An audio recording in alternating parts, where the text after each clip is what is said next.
Good evening दोस्तों, एक बार फिर से स्वागत करते हैं आपके अपने यूट्यूब चैनल एएमयू क्लास के टीजीटी पीजीटी कला टेस्ट सीरीज के रात के 8 बजे के आज के इस वीडियो में।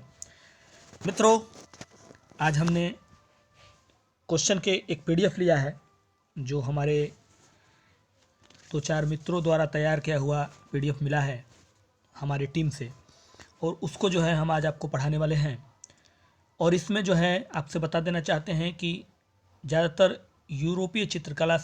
यूरोपीय कला से संबंधित कुछ प्रश्न हैं, इसलिए बीच बीच में यूरोपीय कला से प्रश्न पढ़ाता हूं, क्योंकि टीजीटी पीजीटी, चाहे टीजीटी हो या पीजीटी, दोनों में मिक्स करके क्वेश्चन आजकल आ रहे हैं। आपने टीजीटी किस में देखा होगा, तो इसलिए बीच बीच में यूरोपीय कला से कुछ प्रश्नों को पढ़ाया जाएगा। तो आज के इस वीडियो में यूरोपीय कला से कुछ प्रश्न आपको मिलेंगे और कुछ जो है आलेखन, रेखा, ये सब चीज़ों से मिलेंगे। तो वो आपको आखिरी में उसके प्रश्न कुछ मिलेंगे, लेकिन शुरुआत में आपको यूरोपीय कला से ही प्रश्न मिलेंगे। तो अगर आप चैनल पर पहली मर्तबा है तो चैनल को सब्सक्राइब करके लीजिएगा विथ बेल आइकन, ताकि नोटिफिकेशन मिलता रहे। डेली क्लास रात 8 बजे आपके अपने चैनल पे चलती है, और शाम को 6 बजे टेलीग्राम पे डेली एक प्रश्न डाला जाता है जो आपके वीडियो में डाला जा चुका है इस वीडियो को देने से पहले।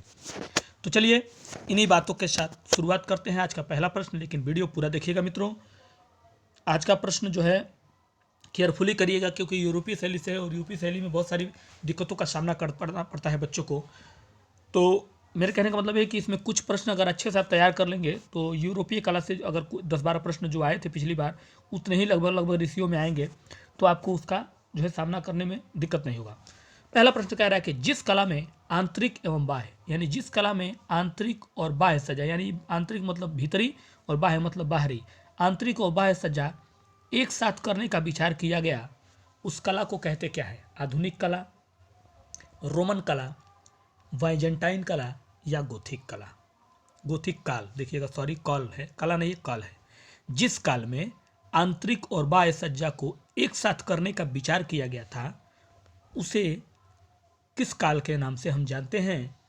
पहला प्रश्न हमारा यही है। ठीक है, तो मित्रों, हमारा पहला प्रश्न, और इस प्रश्न का सही आंसर हो जाएगा डी, गोथिक कला। उसको हम किस कला के नाम से जानते हैं? गोथिक कला, जिसे हम वास्तुकला भी कहते हैं। क्या कहते हैं? याद रखिएगा, गोथिक कला को वास्तुशैली भी कहते हैं, वास्तुकला या वास्तुशैली। ठीक है, उसे वास्तुशैली भी कहते हैं। और इसमें अधिकांश जो निर्माण हुए हैं वो नुकीले या नुकीलेदार मीनारों का बहुत ज़्यादा मात्रा में इस शैली में निर्माण किया गया। तो पहले का राइट आंसर हो जाएगा डी। बढ़ते हैं दूसरे प्रश्न की तरफ। प्रश्न संख्या 2 पे विचार करेंगे हम लोग। दूसरा प्रश्न देखिएगा क्या कह रहा है। प्रश्न का कहना है कि गोथिक वास्तुशिल्प किस शताब्दी में अधिक प्रचलित हुआ? यानी गोथिक वास्तुशिल्प जो था वो जिस शताब्दी में सबसे अधिक प्रचलित रहा, चर्चा में रहा, वो वर्ष शताब्दी कौन सी थी? 17वीं शताब्दी थी, 18वीं शताब्दी थी, 19वीं शताब्दी या 20वीं शताब्दी? इनमें से वो कौन सी शताब्दी चल रही थी जिसमें गोथिक वास्तुशिल्प जो है सबसे अधिक अपने चरम पे रहा, अपने चर्चा में रहा, प्रचलित रहा, मशहूर रहा, जिसको कहते हैं? ठीक है, और आज का प्रश्न भी आपको मिलेगा, बस आप क्वेश्चन को पढ़ते चलिए। यूरोपीय शैली से स्पेशल ज़्यादातर प्रश्न आज आपके लिए गए हैं। तो दूसरा प्रश्न, और इस प्रश्न का सही जवाब होगा मित्रों ए, 17वीं शताब्दी में। ठीक है, गोथिक वास्तुशिल्प शताब्दी में सबसे अधिक जो प्रचलित हुई वो थी 17वीं शताब्दी में। और अगर आपसे कहे प्रारंभ कब हुआ, यानी इसकी शुरुआत कब हुई थी, ठीक है, तो शुरुआत हुई थी 12वीं शताब्दी में। ठीक है, शुरुआत हुई थी 12वीं शताब्दी में फ्रांस से। कहाँ से? याद रखिएगा, शुरुआत हुई थी 12वीं शताब्दी में फ्रांस से। ठीक है, और 17वीं शताब्दी में चरम पर रही, लेकिन इसका समय माना जाता है 12वीं से 14वीं शताब्दी तक। ठीक है, लेकिन चरम पर रही 17वीं शताब्दी में। तो इसका राइट आंसर हो जाएगा ए। आगे बढ़ते हैं, प्रश्न संख्या 3 देखिएगा मित्रों। तीसरा प्रश्न हमारा क्या पूछ रहा है, देखिएगा। यूरोपीय शैली चित्रकला से संबंधित प्रश्नों की आज की सीरीज है, मतलब ज़्यादातर उसको यही प्रश्न लिए गए हैं। कह रहा है कि गोथिक कला के विकास में प्रमुख कारक कौन थे? यानी जो गोथिक कला थी उसका जब विकास था उसमें सबसे प्रमुख कारक कौन रहा? नगरीकरण रहा, व्यापारिक विकास एवं शक्ति संपन्न राजसत्ता की वजह से रहा। ठीक है, प्रमुख विकास यानी यही कारक रहा उसका। जनमानस की आकांक्षाएं, नगरीय धर्म गुरुओं का प्रभाव रहा, कलाकारों के समूह धर्म और नवीन चेतना रहा, या नवीन कला धाराएं और नवीन विचार और धर्म ये रहे। तो कौन सा इसका राइट आंसर हो जाएगा, ये पूछ रहा है। तो मित्रों तीसरे प्रश्न का राइट आंसर हो जाएगा सी, कलाकारों के समूह, धर्म और नवीन चेतना। तो ये हो जाएगा इसका राइट आंसर। ठीक है, ठीक है, तो इसका राइट आंसर आपका हो जाएगा सी। अब आगे बढ़ते हैं प्रश्न संख्या 4 की तरफ। चौथा प्रश्न आप लोग देखेंगे मित्रों। चौथा प्रश्न हमारा है, चौथे प्रश्न का क्या कहना है ये देख लीजिए आप लोग। कह रहा है कि तैल चित्रण विधा को विकसित करने का श्रेय किसको जाता है। तैल चित्रण विधा यानी ऑयल पेंटिंग जिसको कहते हैं, ये जो विधा है उसको विकसित करने वाले कौन है, इसमें से किनको श्रेय दिया जाता है, यानी किसने जो है तेल चित्रण को विकसित किया यानी शुरुआत किया, कहने का मतलब यह है। तो उनको ही श्रेय दिया गया, उनको ही कहा गया कि आप ही इसके शुरुआती हैं। ठीक है, रूबेंस को, माइकल एंजिलो, रिनोयट या वान आइक। ठीक है, तो तेल चित्रण विधा को विकसित करने का श्रेय इनमें से किसको जाता है, यह है हमारा चौथा प्रश्न। और इस प्रश्न का उत्तर देने से पहले कल के पूछे गए प्रश्नों की चर्चा करेंगे हम। मित्रों कल हमने आपसे पूछा था और टेलीग्राम पे भी संबंधित उससे प्रश्न पूछा था, यानी 21 नंबर प्रश्न जो था हमारा वो क्या था कि यूनेस्को ने अमृता शेरगिल अंतर्राष्ट्रीय वर्ष घोषित किया किस सन में। ठीक है, यही आपका प्रश्न था और बहुत सारे लोगों का जवाब बेहतरीन और बहुत बेस्ट आया था। कुछ लोगों ने तो डिटेल में भी उसको टाइप किया था, ये भी बहुत अच्छा लगा मुझे कि 2013 में अमृता शेरगिल के जन्मदिन पर, यानी उस समय उनकी 100वीं वर्षगांठ चल रही थी जन्मदिन की, उसी समय अमृता शेरगिल अंतर्राष्ट्रीय वर्ष घोषित किया गया यूनेस्को के द्वारा। और टेलीग्राम पे मैंने यही प्रश्न पूछा था, आपसे याद होगा कि कौन से जन्मदिन के कौनवें वर्ष पे जो है ये घोषित किया गया था। तो आपने ये कंपेयर जरूर किया होगा कि इसी तरह से प्रश्न पूछे जाते हैं और यही चीज़ आपको अपने दिमाग में, जहन में बैठा के रखना है मित्रों। ठीक है, अब हम बात करेंगे इस चौथे प्रश्न की। तो इसका राइट आंसर हो जाएगा वान आइक ने।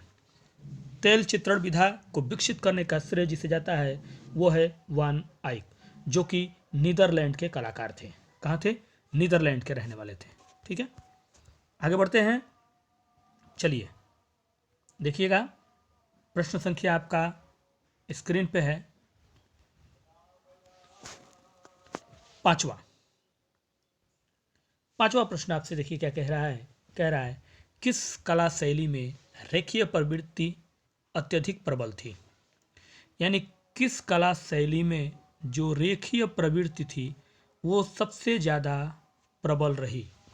शास्त्रीय कला शैली में, रोमनस्क कला शैली में, गोथिक कला शैली में या बैजेंटाइन कला शैली में, इनमें से वो कौन सी कला शैली है जिसमें रेखीय प्रवृत्ति अत्यधिक यानी बहुत ज़्यादा मात्रा में प्रबल थी।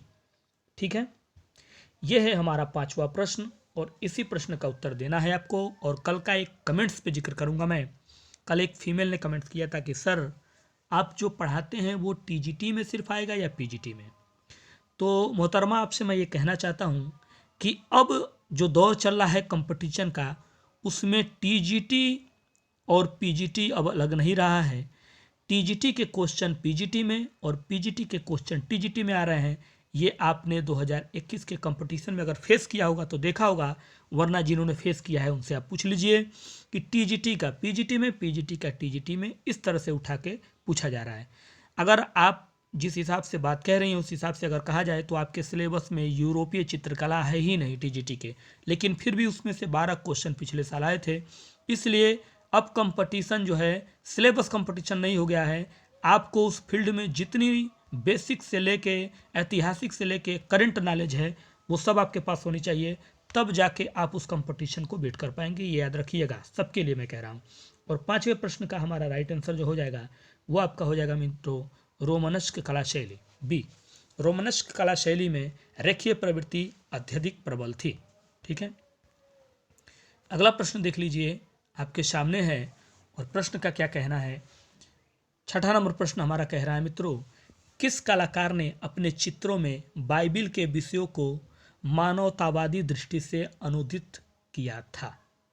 ठीक है, कलाकार का नाम जानना है जिसने अपने चित्रों में बाइबिल के विषयों को, बाइबिल आपको पता ही है एक धार्मिक ग्रंथ है और ईसाइयों का धार्मिक ग्रंथ है बाइबिल को कह रहा है कि मानवतावादी दृष्टि से अनुदित किया था किस कलाकार ने अपने चित्रों में। ठीक है, बाइबिल के विषयों की मानव दृष्टि से रेब्रा ने किया था, रूबेंस ने, वन आइक या पिकासो। ठीक है, तो अच्छे प्रश्न हैं आज के। चूंकि यूरोपीय शैली से है तो टेस्ट में केयरफुली आप लोग अपने टेस्ट को देखिएगा, क्योंकि अक्सर जो है इसी में जो है कन्फ्यूजन हो जाता है, क्योंकि यूरोपीय शैली के जो कलाकार थे कुछ अजीब नाम होता है, अजीब उनका काम भी है, तो इसलिए थोड़ा सा आपको याददाश्त थोड़ा सही रखना पड़ेगा। सही रखने का मतलब ये है कि आपको रेगुलर इस तरह के प्रश्न पढ़ते रहने पड़ेंगे, तभी आपके जो है क्लियर रहेंगे, जैसे कि हम लोग इसके पीछे वाले जो पढ़ते आते हैं। ठीक है, तो मित्रों इस प्रश्न का हमारा राइट आंसर हो जाएगा बी, रूबेंस। रूबेंस ने अपने चित्रों में बाइबिल के विषयों को मानवतावादी दृष्टि से अनुदित किया था, तो इसका राइट आंसर हो जाएगा बी, रूबेंस। ठीक है, समझ में आ गया। और रूबेंस जो थे वो बरोक शैली का यह चित्रकार प्रसिद्ध है, यानी बरोक शैली से। ठीक है, तो अब बढ़ेंगे हम 7वें प्रश्न की तरफ मित्रों। प्रश्न संख्या 7 देखिए आप क्या पूछ रहा है। 7वां प्रश्न है और प्रश्न का पूछना है, कौन से दो कलाकारों में कुछ महान कार्यों को अधूरा छोड़ दिया था। कौन से दो कलाकारों ने, कुछ महान में नहीं, ने होगा, कुछ महान, यानी दो कलाकार कुछ महान कार्यों को अधूरा छोड़कर दुनिया से रुखसत हो गए, चले गए, यानी उस कार्य को उन्होंने पूरा नहीं किया। वो दो महान कलाकार कौन थे मित्रों? Leonardo da Vinci and Michael Angelo थे, कोरिजियो एंड टिंटो रेटटो थे, पिकासो एवं बराक था, या राफेल एंड रूबेंस थे। तो इनमें से पाश्चात्य कला का वो कौन सा कलाकार था? दो कलाकार थे जिन्होंने कुछ महान कार्यों को अधूरा छोड़ दिया, छोड़ जानबूझकर नहीं दिया, दुनिया से ही रुखसत हो गए, इसलिए उन्होंने जो है वो कार्य पूरा नहीं कर पाया। तो वरना वो भी इतिहास में एक शामिल होता कार्य। ये पूछ रहा है 7वां प्रश्न हमारा, और इस प्रश्न का सही जवाब होगा मित्रों ए, लियोनार्डो द विंची और माइकल एंजेलो। ये दो महान कलाकार हैं जिन्होंने कुछ कार्यों को अधूरा छोड़कर दुनिया से चले गए। ठीक है, अब क्या छोड़े थे तो आपको मैं बता देता हूँ कि फ्लोरेंस, क्या फ्लोरेंस के जो राजा थे तो उन्होंने जो है विजय हासिल की थी। तो फ्लोरेंस के राजा ने फ्लोरेंस के विजय की स्मृति के रूप में, यानी विजय स्मृति के स्वरूप उन्होंने युद्ध के दृश्य का विशाल भित्ति चित्र बनाने के लिए कार्य दिया था। यानी जो फ्लोरेंस के राजा ने जो विजय स्मृति युद्ध दृश्य था उसका कार्यभार इनको सौंपा गया था, उस विशाल दृश्य का भित्ति चित्र अंकित करने का कार्य दिया गया था इनको, और वो कार्य इन्होंने प्रारंभ किया लेकिन दुर्भाग्यवश अधूरा रह गया। यानी शुरुआत तो कर दिया था लेकिन पूरा नहीं कर सके, दुनिया से चले गए। ठीक है, तो ये भी याद रखना है आपको कि किस कार्य के लिए वो कौन सा कार्य कर रहे थे। ठीक है, 8वां प्रश्न, सॉरी, प्रश्न संख्या 8 है। कह रहा है इटली में 15वीं सदी की कला शैली को क्या कहा जाता था। यानी इटली में जो 15वीं सदी की कला थी उस कला शैली को हम क्या कहते थे, कहा जाता था उस समय? अंतिम गोथिक, वाइजेंटाइन, पूर्व पुनरुत्थान कला या चरम पुनरुत्थान कला। ठीक है, तो इटली में जब 15वीं सदी का दौर चल रहा था तो उस समय जिस कला शैली थी उस कला शैली को किस नाम से जाना जाता है, यही हमारा प्रश्न है मित्रों 8वां, और इस प्रश्न का हमारा राइट आंसर हो जाएगा सी, पूर्व पुनरुत्थान कला। क्या कहा जाता था उस समय? 15वीं सदी में पूर्व पुनरुत्थान कला कहा जाता था। ठीक है, आगे बढ़ते हैं, बात करते हैं प्रश्न संख्या 9 की। 9 नंबर प्रश्न देखिएगा क्या कह रहा है। कह रहा है कि आदम की उत्पत्ति नामक प्रमुख चित्र किस पुनरुत्थान कालीन चित्रकार ने बनाया। आदम की उत्पत्ति नामक प्रमुख चित्र पुनरुत्थान कालीन चित्रकार ने बनाया था, लेकिन किस कलाकार का नाम पूछ रहा है? आदम की उत्पत्ति, समझ रहे हैं ना?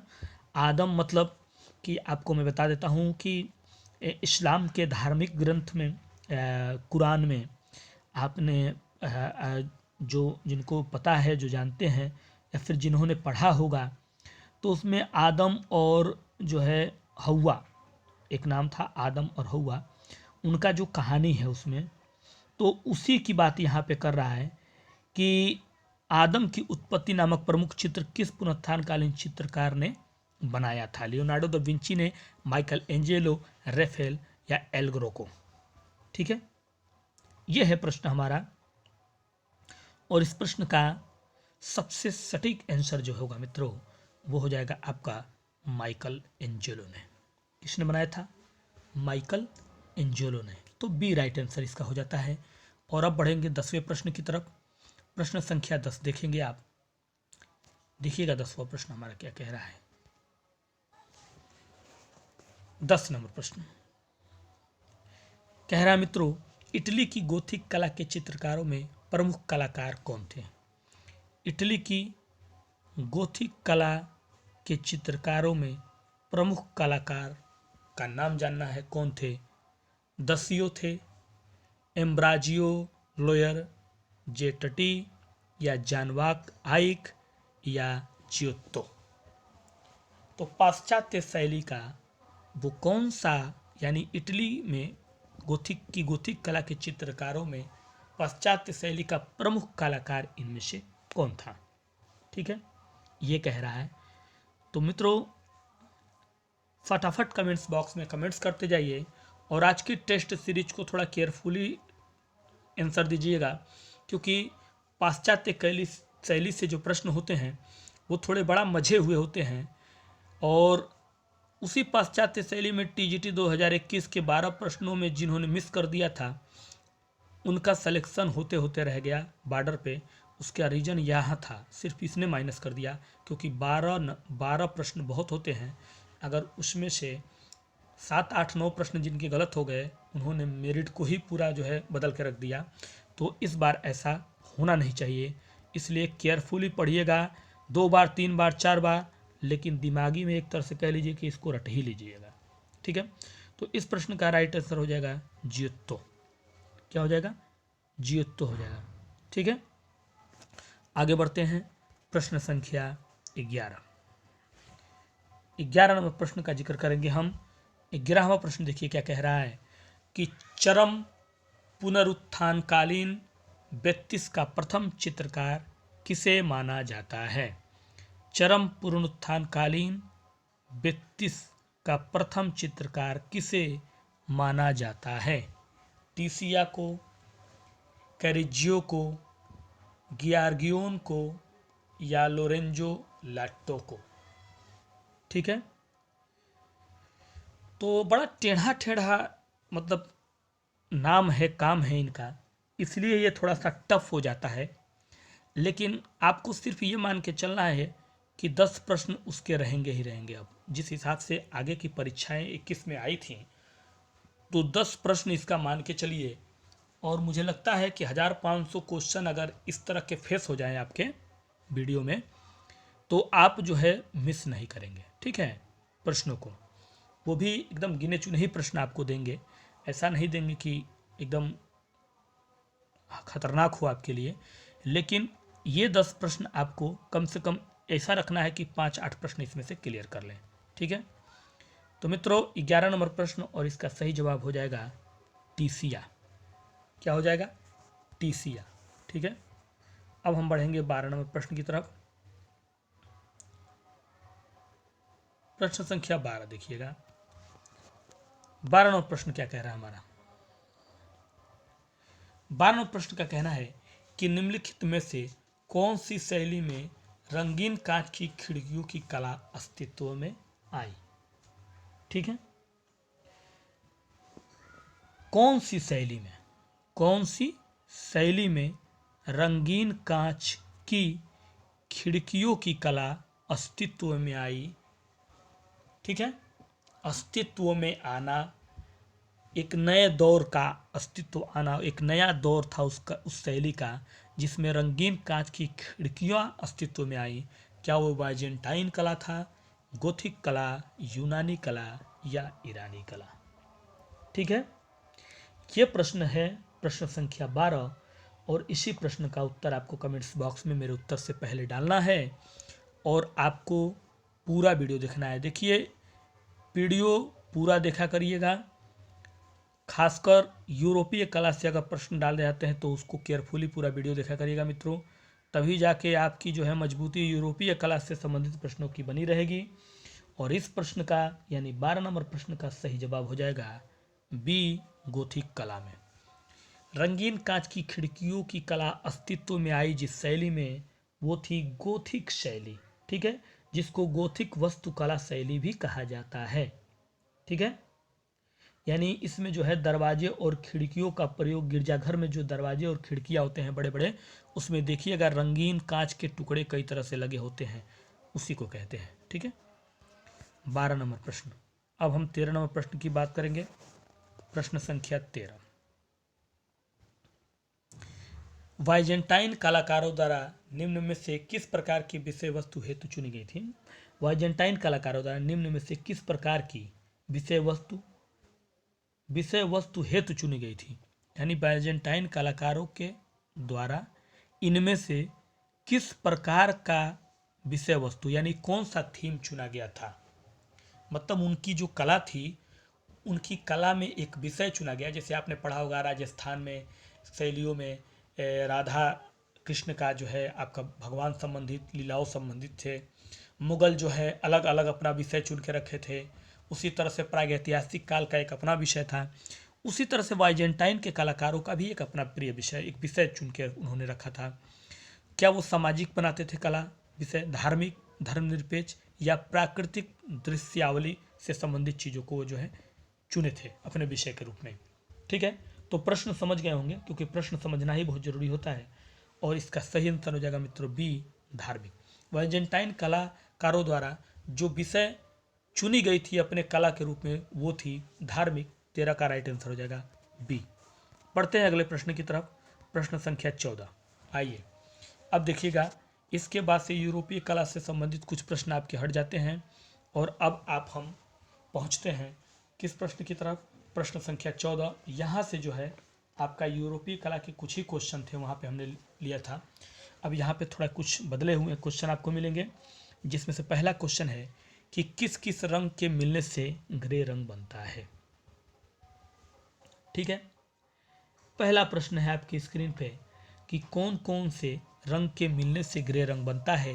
काला और हरा, काला और नीला, काला और पीला, काला और सफ़ेद।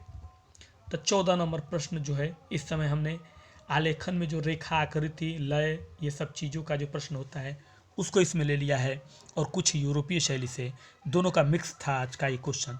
और आखिरी वाला क्वेश्चन आपको स्क्रीन पे जल्द ही मिलेगा अभी। तो 2 रंग हैं जिनको हम मिला देते हैं तो ग्रे रंग जनरेट हो जाता है, बनता है। मित्रों वो 2 रंग कौन से हैं? तो वो 2 रंग आपके हैं काला और सफ़ेद। कौन है? काला और सफ़ेद को जब हम मिला देंगे तो ग्रे रंग बन जाएंगे। ठीक है, आगे बढ़िए। अगला प्रश्न, इस प्रश्न को ध्यान से देखिएगा। इस प्रश्न के कमेंट से पहले ध्यान से देखिएगा कि मैं पूछना क्या चाहता हूँ। इसका चर्चा भी मैं अभी करूँगा आपको। यहाँ पूछ रहा है कि आप यानी आपको अगर 2 रंगों को मिलाकर लगभग काला रंग बनाना हो। ध्यान से देखिएगा, इसमें एक शब्द है लगभग। ठीक है, क्या शब्द है? लगभग। ये शब्द ध्यान से देखिएगा, क्योंकि लगभग का मतलब होता है लगभग, करीब करीब। यानी कहने का मतलब ये है कि अगर हम आपसे कहें कि 9.9, एक शब्द कहें 9.9 और एक 10 लिखा हो, तो हम यही कहेंगे कि 10 के लगभग करीब है 9.9। क्या है? लगभग 10 माना जाएगा। समझ में आ गया? तो यहाँ भी यही बात कह रहा है। यहाँ पे ये कह रहा है कि किन 2 रंगों को मिलाकर लगभग काला रंग आप बना लेंगे। लगभग शब्द कह रहा है लाल प्लस नीला को, हरा प्लस लाल को, भूरा प्लस नीला को, या भूरा प्लस हरा को। तो लगभग काला रंग अगर आपको बनाना हो, लगभग एग्जाम्पल मैंने दे ही दिया था कि किस तरह कहना चाहता हूँ मैं, तो कौन सा इसमें इस्तेमाल करेंगे। तो मित्रों अगर भूरा और नीला अगर आप मिला दें तो लगभग शब्द जरूर याद रखिएगा, लगभग काला रंग आप बना सकते हैं। ठीक है, लेकिन अगर आपसे कहे कि कंप्लीट काला ही बनाना है, यानी लगभग शब्द आपको चाहिए ही नहीं। क्या नहीं चाहिए? लगभग शब्द आपको चाहिए ही नहीं है, पूरा का पूरा हमको काला, यानी ये कहा जाए कि किन दो रंगों को मिलाकर काला रंग बनाएंगे या बना लेंगे, तो उसमें लगभग शब्द नहीं इस्तेमाल हुआ, तो उस मामले में हम कहेंगे लाल प्लस नीला। क्या कहेंगे? लाल प्लस नीला। लाल प्लस नीला जब मिला देंगे तो उसमें लगभग शब्द नहीं आएगा, डायरेक्टली काला ही बन जाएगा। लेकिन लगभग अगर काला लगभग चाहिए तो उसमें भूरा प्लस नीला का ऑप्शन होगा।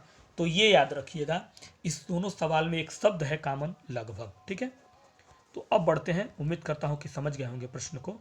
अब बढ़ते हैं हम 16 नंबर प्रश्न की तरफ। प्रश्न संख्या 16 देखिएगा मित्रों, पूछ रहा है कौन से रंगों में अधिक भार होता है?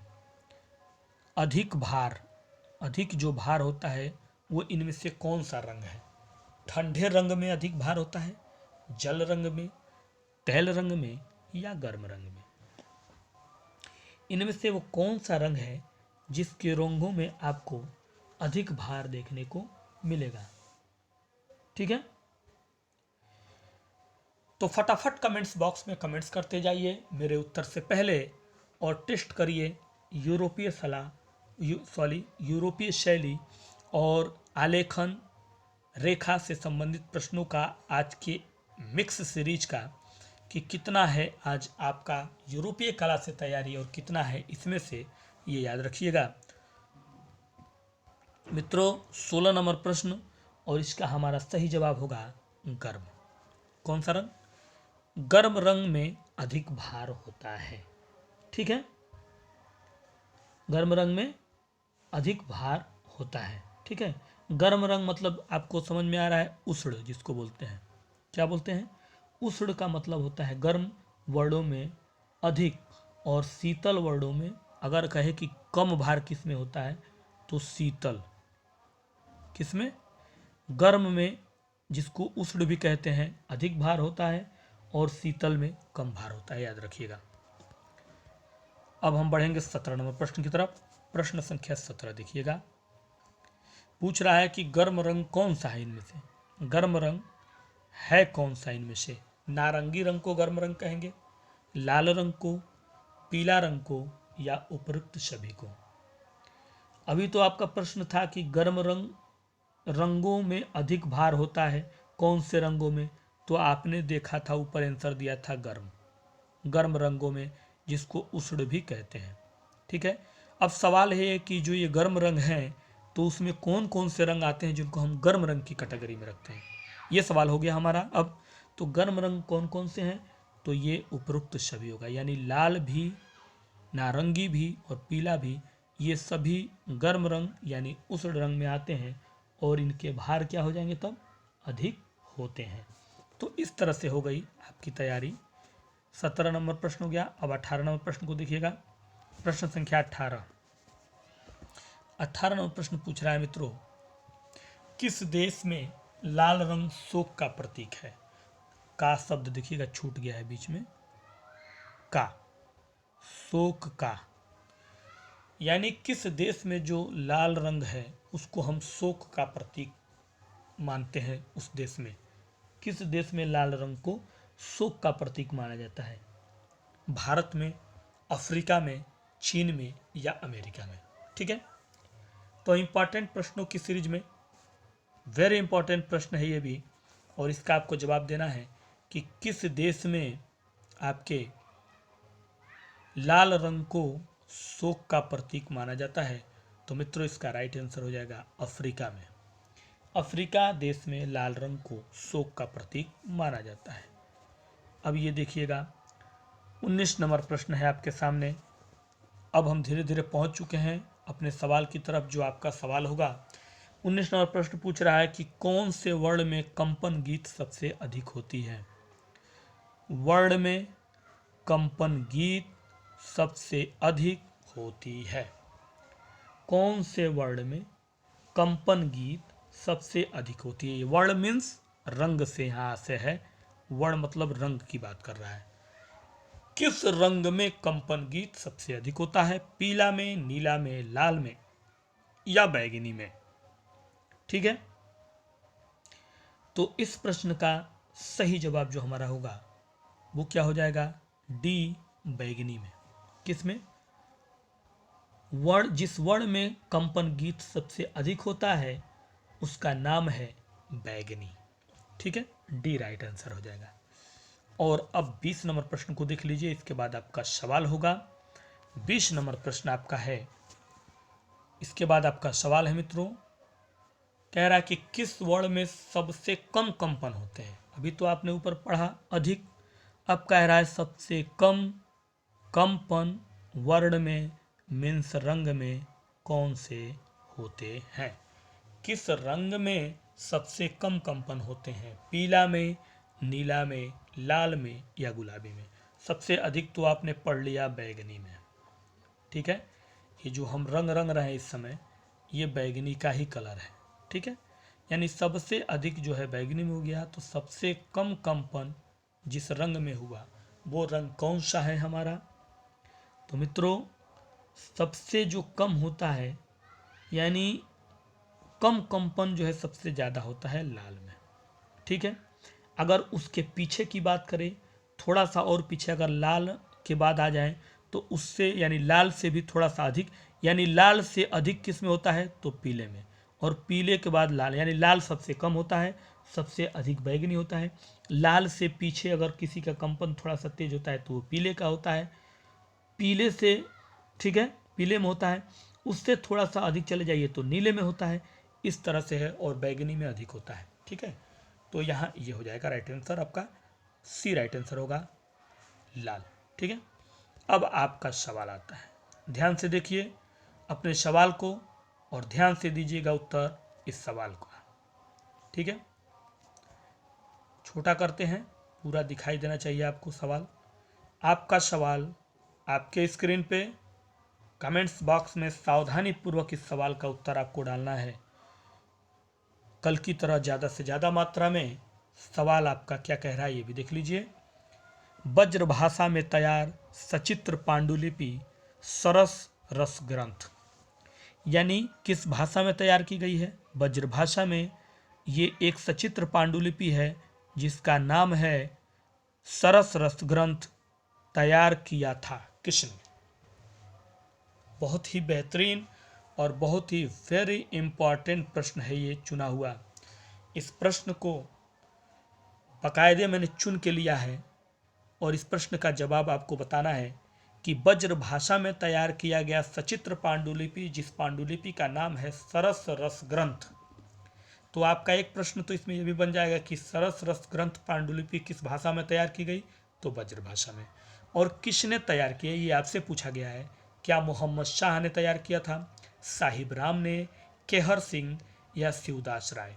तो आपको मित्रों ज़्यादा से ज़्यादा मात्रा में इस प्रश्न का उत्तर बिना किसी सर्च वर्च के, बिना किसी किताब के खोले आपको ये प्रश्न ईमानदारी पूर्वक उत्तर बॉक्स में कमेंट्स डालना है। उसके बाद अगर आपको डाउट हो तो आप खोल के देखिएगा, और कल के वीडियो में मैं इसका जिक्र भी कर दूंगा। लेकिन आपको इस प्रश्न को बताना है। कल मैं इस प्रश्न को शामिल भी करूंगा अपने वीडियो में, ये आने वाले कल वीडियो में आपको शामिल भी इस प्रश्न का करूंगा, लेकिन इसका उत्तर आप जरूर करिएगा। मैं चाहता हूं कि इसका उत्तर ज़्यादा से ज़्यादा मात्रा में आप लोग दें। तो चलिए मित्रों, आज के लिए दीजिए इजाज़त। कल फिर मिलते हैं इसी समय इसी टाइम, लेकर कुछ और बेहतरीन प्रश्नों की बेहतरीन सीरीज और बेहतरीन प्रश्न जो आपके पूछे जाएंगे वो भी। तब तक के लिए दीजिए इजाज़त। नमस्कार, गुड नाइट।